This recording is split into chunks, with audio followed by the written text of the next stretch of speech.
Genius public school में admission open है। यह स्कूल इंग्लिश मीडियम है, लिहाजा आप जल्द से जल्द अपने बच्चों का दाखिला कराएं। हम आपके बेहद मशकूर व ममनून होंगे। अस्सलाम वालेकुम नाजरीन, आप देख रहे हैं हमारा यूट्यूब चैनल आग मऊ। मैं हूं नौशाद अंसारी। 19 मई 2019 का इलेक्शन जैसे जैसे करीब आ रहा है, मऊ ज़िले में सियासी सरगर्मियां अपने उरूज पे पहुंच रही हैं। जहां एक तरफ सियासी पार्टियों के लीडरान आवाम से राब्ता कर रहे हैं, तो वहीं दूसरी जानिब मदारसे अरबिया का भी रुख कर रहे हैं। अभी माजी में आपने देखा भी है, मऊ ज़िले के मुख्तलिफ मदारसे अरबिया में महाज के उम्मीदवार अतुल राय और उसके अलावा कांग्रेस पार्टी के उम्मीदवार बालकृष्ण चौहान ने भी राब्ता किया था। आज हिंदुस्तानी कम्युनिस्ट पार्टी के उम्मीदवार और कौमी सेक्रेटरी अतुल कुमार अंजान ने भी मऊ के मदारसे अरबिया का रुख किया है। मदारसे अरबिया में पहुंचकर उन्होंने उलमाए किराम से गुफ्तगू की और अपने मसाइल भी वहां पर रखे। अतुल कुमार अंजान से एक खुसूसी इंटरव्यू आग मऊ यूट्यूब चैनल पर आप देख सकते हैं। ज़बरदस्त इंटरव्यू। अतुल कुमार अंजान ने वज़ीर-ए-आज़म हिंद नरेंद्र मोदी और बीजेपी के सदर अमित शाह, बीएसपी सरबराह मायावती के ख़िलाफ़ क्या क्या बातें कहीं, पूरी बात को सुनने के लिए आप हमारे यूट्यूब चैनल पर आइए आपको दिखाते हैं अतुल कुमार अंजान से पूरी गुफ्तगू। सीपीआई के घोसी लोकसभा के आप उम्मीदवार हैं, कैसे आपका यहाँ पे आना हुआ? देखिए, मैं दर दर भटक रहा हूँ जी। मैं अपनी बात सारे देश को कहता हूँ, टीवी पे, रेडियो पे, अखबारों में, मीटिंगों में, गांव में जाकर। मेरा अपना सोच है, एक निगाह खेत पर, एक निगाह देश पर। जी। मेरी अपनी सोच है कि भारत के संविधान की हिफाजत करेंगे तो 135 करोड़ लोगों की हिफाजत होगी।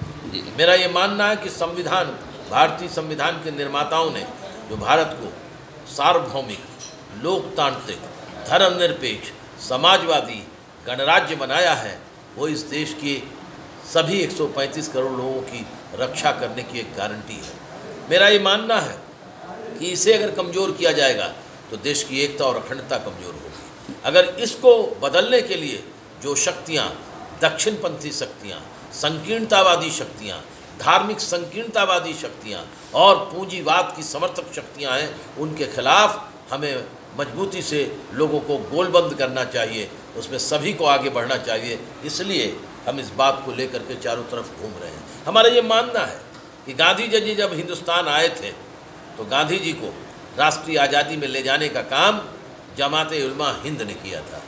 उस समय शेखुल हिंद ने उनको लेकर के सारे देश के अंदर इकट्ठा किया और घुमाया, और वहीं से गांधी जी बने। और गांधी जी ने जो गीत गाया उसका एक असर है, क्योंकि उन्होंने कहा कि ईश्वर अल्लाह तेरो नाम सबको सम्मत दो भगवान।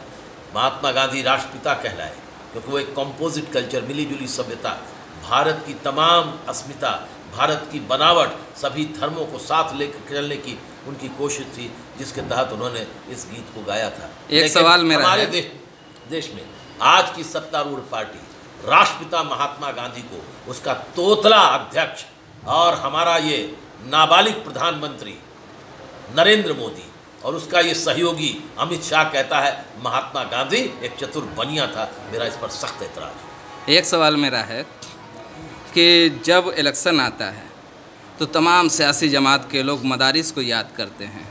5 साल कोई याद नहीं करता और इस मदारिस पे इल्ज़ाम लगते हैं हमेशा कि ये दहशतगर्दी के अड्डे हैं, और जब ये इल्ज़ाम लगते हैं तो उस वक्त कोई इनके डिफेंस में नहीं आता। आप क्या कहते हैं इस पर? जो नहीं आते होंगे, अतुल कुमार अंजान की ज़िंदगी खुली किताब है। कौन ऐसा दिन है जब टेलीविज़न पर, अखबारों में, रेडियो में मैं अपनी बात न कहता हूँ?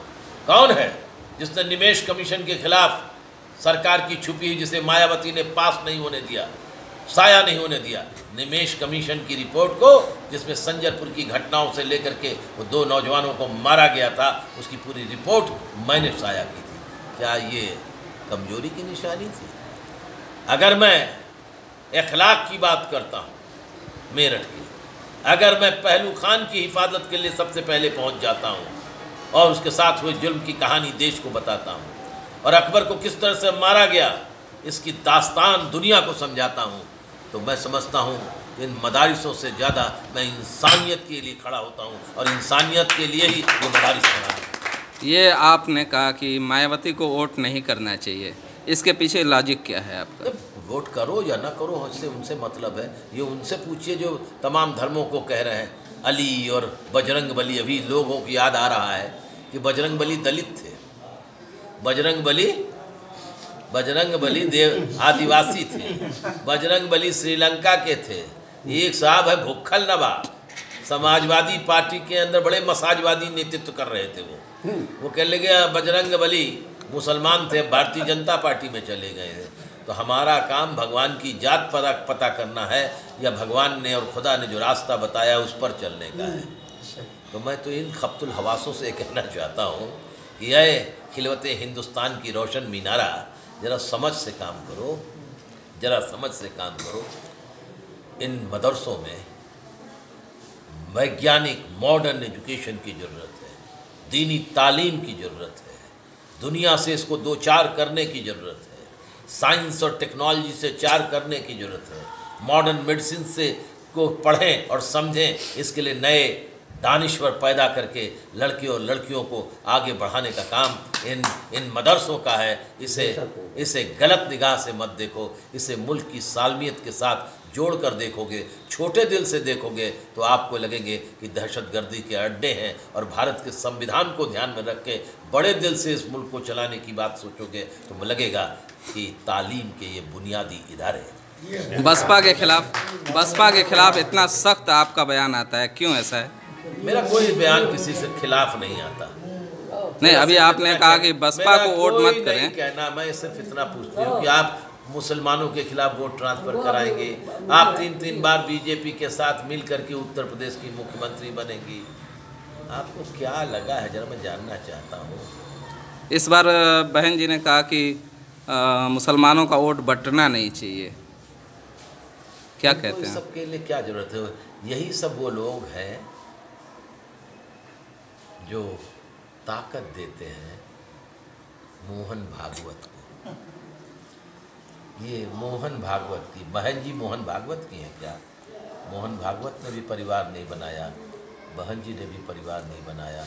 इन लोगों का अपना राजनीतिक परिवार है और अपनी राजनीतिक सोच है, और ये सब लोग कभी किसी धर्म के खिलाफ, कभी किसी जात के खिलाफ बवंडर बनाते रहते हैं। इसलिए मेरा इनसे कहना है, राजनीति का ककहरा सीख लो, इस देश की स्थिति को सीख लो और उसके साथ बात करो। बहुत बहुत लंबे अरसे से हम बात नहीं करना चाहते। बहन जी अगर बदले तो ठीक है, लेकिन बदलना उनकी। कुल मिला के ये समझा जाए कि बहन जी भी आरएसएस की जो आइडियोलॉजी है उसको फॉलो करते हैं। अब मैं तो कोई कुतुबनुमा लेकर नहीं टहल रहा है, और न मेरे पास कोई थर्मामीटर है। लेकिन बातें तो जरूरी है ना, चढ़गुंडन की, तिलक तराजू, मुसलमान को वोट डाइवर्ट करो, मत करो। अरे भाई बात करो ना। क्या डॉक्टर अंबेडकर ने कभी कहा था कि फलाने को वोट करो? डॉक्टर अंबेडकर ने कहा था कि संविधान की हिफाजत करना है, समतामूलक समाज बनाना है, समाज में गैर बराबरी खत्म करनी है, तो आर्थिक गैर बराबरी भी खत्म करनी होगी और पूंजीवाद के खिलाफ भी लड़ना होगा। ये बात कभी कही?